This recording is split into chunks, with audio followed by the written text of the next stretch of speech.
Tweetie here. Down below you will find links. Alright, let's get right to this. Here are the plants for your medicinal prepper garden. The 13 plants that will tend to those needs. Many of these are delicious for spicing up recipes, using as beverages.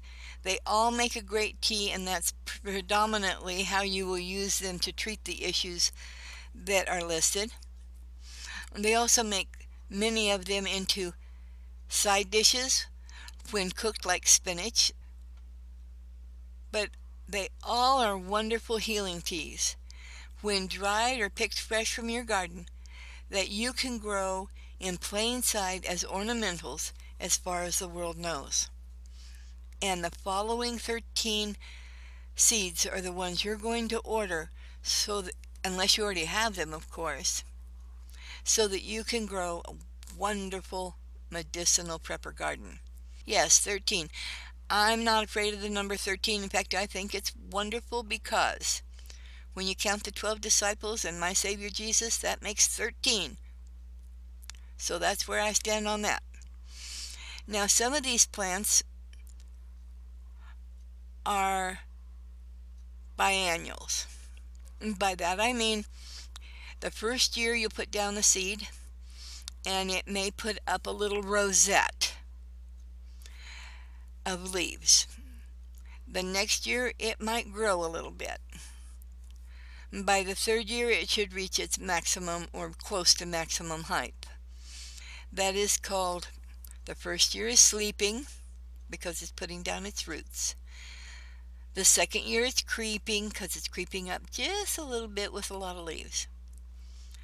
And the third year it's leaping. It's leaping as high as it can get. And then every year after that it will try to come back. Some of them are hardy perennials and will come back for 5 or 10 years. Some of them are tender perennials. They'll only come back for a couple of years and you'll need to replant them. Some of them can grow really fast. Some of them are a little slower than others. So when you plant all these, you're not going to have an instant, huge, full-grown garden by the end of summer. It doesn't work that way with anybody's garden. And that's why gardening takes such a long time and so much interest. We have a special planting chart that we will show you so that you can see which plants are best to plant next to each other, because some of them, if they're planted together, they won't grow. It will stunt the growth.